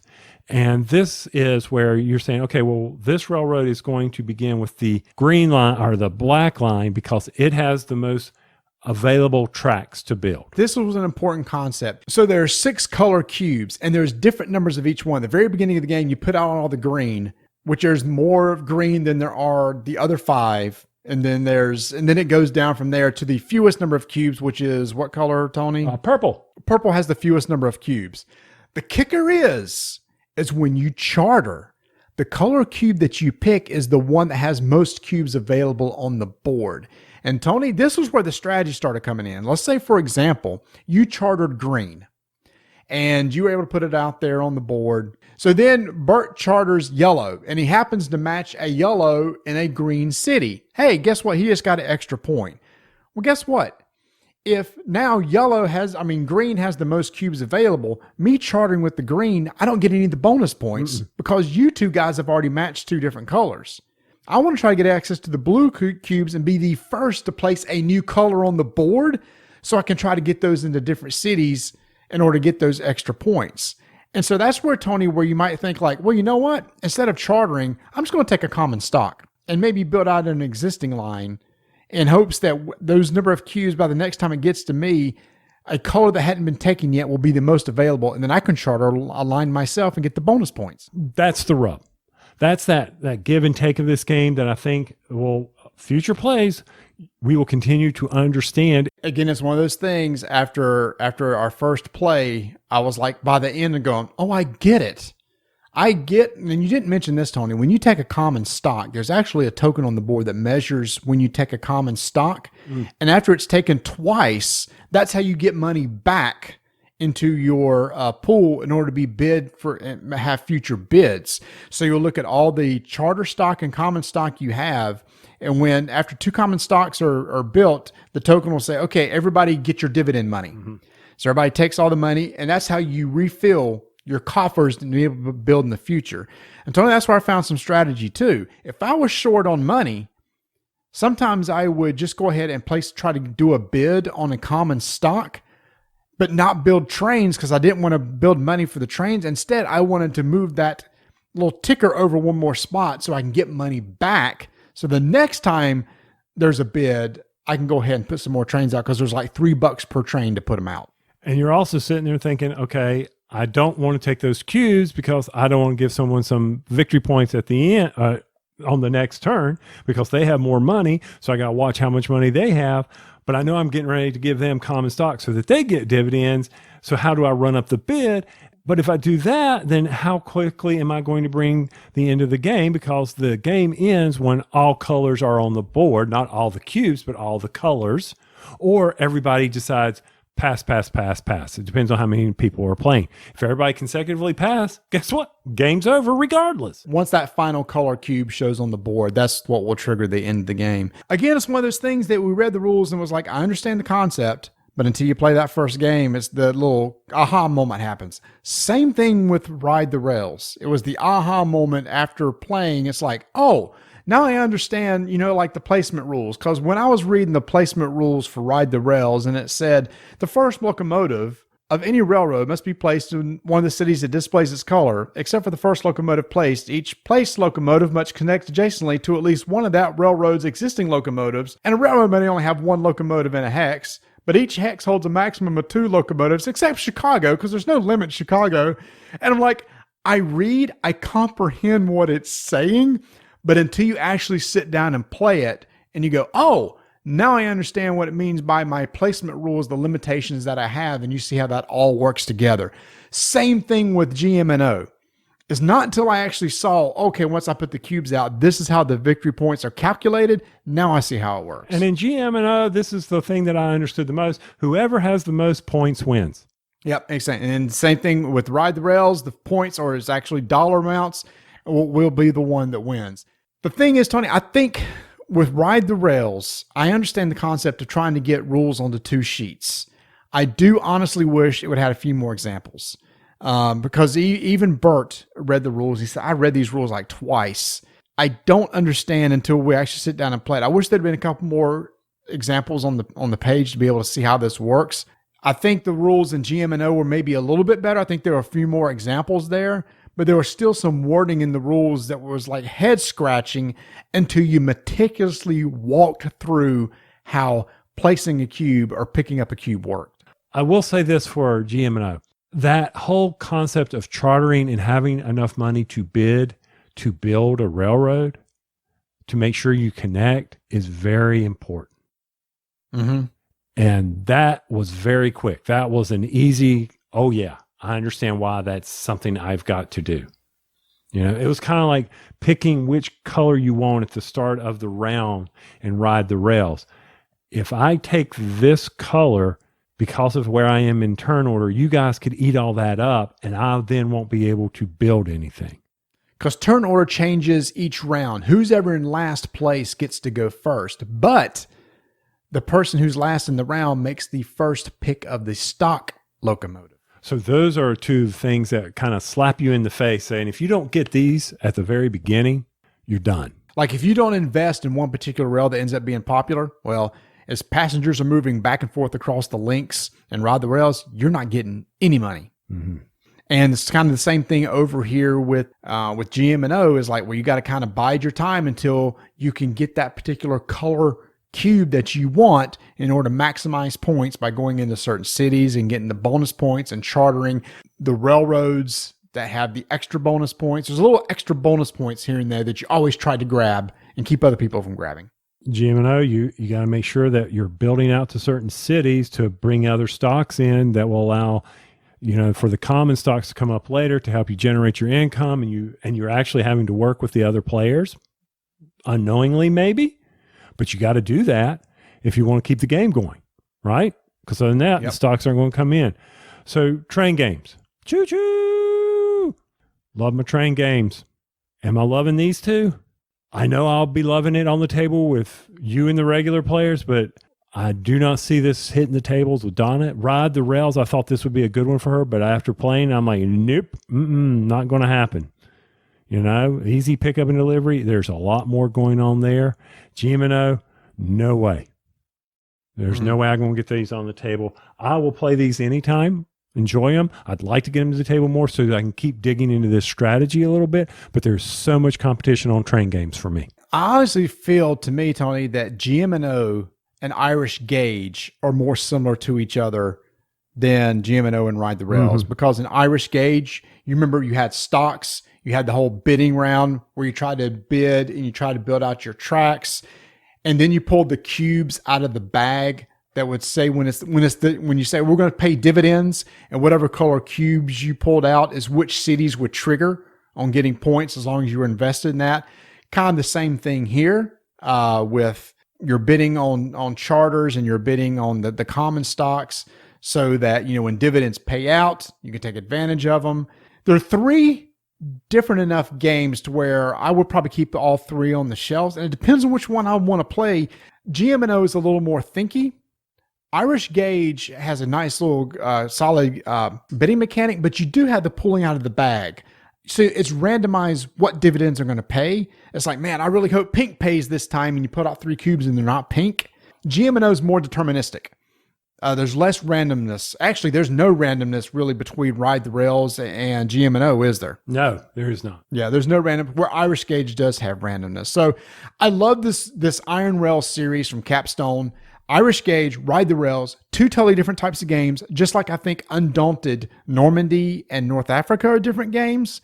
And then GM&O is kind of like a mix, somewhat a little bit of between the two, but even probably a little more thinky than those other 2 are, in my opinion. All right, so that is our long dissertation on 2 new train games that Marty thought he'd make me play. Okay, he knew I would play very easily because they had trains in them. That is Ride the Rails from Capstone Game and Gulf Mobile in Ohio from Rio Grande Game. If you're looking for 2 one-hour train games, that's it.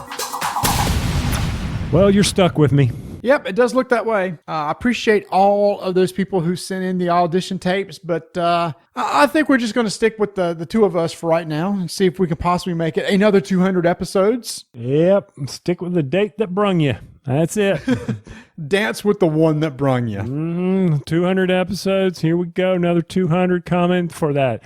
So we can get to the 700. My gosh, your math is weird. It's kind of like my Gen Con math from episode 199 where we just kept adding things up. It just I think that works. But, it would not be a Rolling Dice and Taking Name episode if we did not just quickly mention a Switch game. Oh, boy. Clubhouse Games. Did you buy it? I have not yet. I was hoping for a quick overview from you because of the 2,000 games on it. Okay, what is it, 51? 51. 51. I only saw maybe 2 or 3 that I would play. Okay, well, did you play the original Clubhouse games on, was it the DS or 3DS? I think so. Okay, well, it's a lot of the same games. It's a lot of your typical board games. I will say the bowling in Clubhouse games is better than the Wii version. Is it? But the reason why is because the Joy-Con's more sensitive, has better accelerometers. So Brett was able to put a hook on a ball. It was amazing. That key would hook right into a pocket every time. I was like, what are you doing? Oh, I don't know. It's just my natural throw. And I said, well, we need to take you to the bowling alley, dude. Are you saying it is something I should go ahead and put some money down on? I mean, it's only digital, right? No, there's a card. There's a card. You can buy physical. Yep. In fact, it's at Walmart for a little bit cheaper, like $32. It does have like a little bit of a pass and play. There are about 10 to 15 games that you can play with Donna and only need 1 copy of the game. Mm-hmm. But the darts are pretty good. Actually, the darts is actually pretty accurate too. Some other, I don't know. Like I said, you just go look at the 51 games. A lot of the basic board games are your basic board games. They do have some like curling, which is not really curling. I don't know why they called it curling because it's nothing close to curling. They have like air hockey. Air hockey's kind of fun. I'll give it that. But if you're playing against the AI, I guess you got to decide whether you want to play against the AI or not, because that's probably what you're going to be doing. Yeah, and that's why I was looking at like chess. A good implementation of a chess game. I know checkers and backgammon. Chess has got to be on it. Checkers and backgammon for sure is on it. Yahtzee's on it. Connect 4. Go. Oh, that's it. That was one of the reasons why I would look at it, is to Mahjong. Yep. Not the real Mahjong. Is it? I'd be interested to see if it's the real Mahjong versus the what we call Mahjong, where it's just flipping over tiles. Texas Hold'em version is good. Okay. They did a good version of Texas Hold'em. I enjoyed. We got hearts. Blackjack. Do we have hearts? No. Blackjack and Texas Hold'em, I think, are the only 2 main cards. Oh, there's some other card games like War.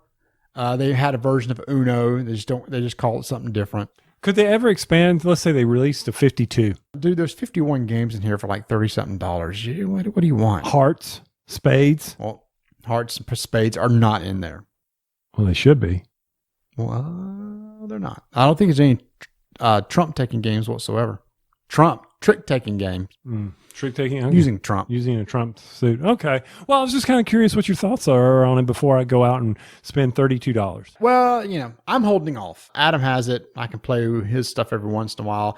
I'm back in playing Puzzle Quest and getting frustrated because the game cheats. I forgot how much that game cheats. It does cheat. It's a cheating game. I swear, dude, it'll match two things, and then when you match and the crystals disappear and the stuff drops, it's like drop match, extra turn, drop match. I go, oh my gosh, are you kidding me? It's like, yeah, you're cheating bad. And it's an AI, so you know that somewhere there's an AI out to get you. Yep, 100%. And I hate vampire bats. I hate those things because they steal your health and heal themselves. Oh my gosh. Anyway, so I'm frustratingly playing through that again and waiting till Paper Mario comes out. Yeah, you got me kind of interested in that. And there was something else that you were telling me was coming out, and I can't remember. Oh, Borderlands. I haven't picked that one up yet. So, I'm sitting there. I'm in Hyrule's castle. Hyrule. Is that right? Hyrule. I'm getting ready. It's time to climb the castle, go in there and defeat the big bad boss. All the memories are done. I'm done collecting seeds. Pretty well got all the stuff I need to go out there and defeat the final boss. And no, I don't know how long I've played, but I will report back in the next episode. Let's go to 202. Well, in 202, okay. I'll tell you. Give you time to get finished. Give me time to get finished, and I'll report my final play in Breath of the Wild. I was hoping to make it last till Breath of the Wild 2 came out. I did pick up Golf Story, which I'm interested in playing, which is the golf RPG. I may start playing that soon too. So yeah, love that little system, man. It's got some good stuff. And I keep getting suckered into the stupid eShop sales. And like you say you want Borderlands, I really want to buy the BioShock. I'm hoping eventually those will go on sale. I don't want to spend $40 right now, but I'm hoping maybe by Christmas, maybe a couple of those go on sale because XCOM interests me too. And so does Borderlands. Well, I picked up Diablo 3. I've yet to even crank up. Wow.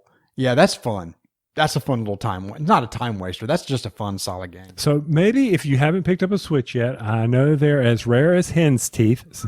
They are. I wonder if Dan could have learned that expression. Rare as hen's teeth? Possibly. At least he understood the connotation of bless your heart. But it really does depend on how you say bless your heart on how it's meant. And that got canceled, by the way. That show got canceled. All the TV shows, Bless Your Heart was one of them that got canceled. So I'm eagerly awaiting that. I'm just, kind of sort of just seeing what this fall hold for me in TV. Just got to keep rolling dice. And taking names. Thank you so much for all those that have stuck with us through 200 episodes. We're just going to see how long we can go. And if you want to keep up with us, you can do so at Dyson Names on Twitter and on Instagram. Follow us on Facebook and our BGG Guild 1589. Thanks for all those who send in the auditions. And thank you so much to our audience. Tony, I cut her off, but I might as well go ahead and listen to the rest of Vanessa's audition tape just to see, if there's anything else there.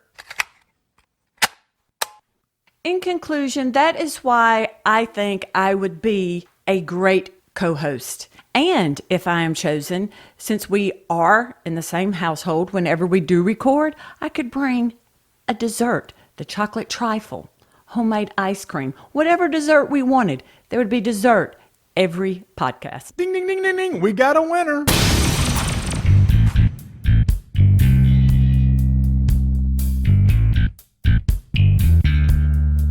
The Broken Token.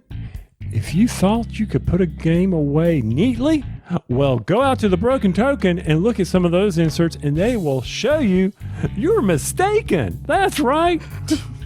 You don't have a clue on how to put a game back in the box. Matter of fact, I'm sitting here looking at their Wingspan insert. Oh, Marty, it's got a special little birdhouse token roller because Wingspan comes with a birdhouse dice roller. Well, this one's wood always to sort things. It handles the expansion. Oh, it's gorgeous. It's beautiful. The components are so awesome for Wingspan. And don't forget, they have other types of dice rollers, and then they have these new types of tokens. Like you heard Vanessa talk about Eldritch Horror on $1.99. If she only saw these broken token clue tokens, Marty, she would be all over this. Oh, and look, there's Sagrada, a special way to deal with Sagrada in the expansion, and the dice roller for Sagrada. Oh, it's gorgeous. That's over at thebrokentoken.com.